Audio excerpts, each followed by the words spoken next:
To sum up the chapter, we must understand that a constitution, of course, is a very important document, but according to the change in time, aspirations and hopes, there could be a need to change various parts of the constitution or clauses of the constitution. And on the basis of how we can make the amendment, a constitution is referred to as rigid or flexible.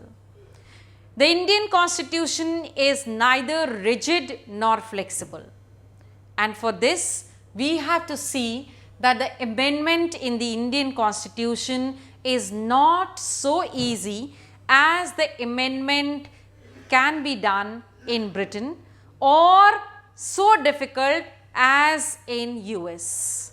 That is, it follows a middle path. It is neither rigid nor flexible. Some provisions, like the federal provisions of the constitution, cannot be amended easily, like the division of the powers between the central and the state government. So, there it has a rigid feature. Well, for making any amendment, it has to be passed by 2/3 members of the parliament and then ratified by half of the states, and then it is sent to the president for signature.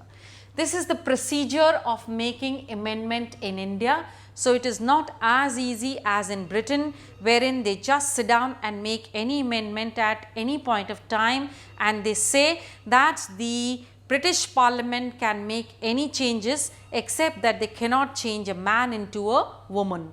That is, it is so easy to amend there. And amendment in the Indian constitution can be initiated only in the Union Parliament and not in the state parliaments.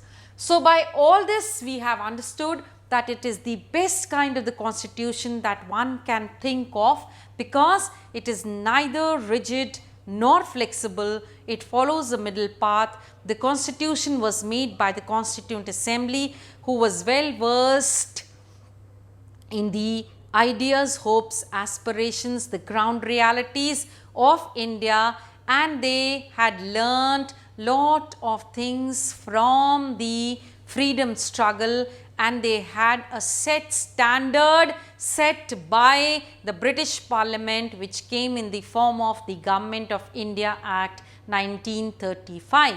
So, that was all about your chapter, the third chapter of Political Science, class 9.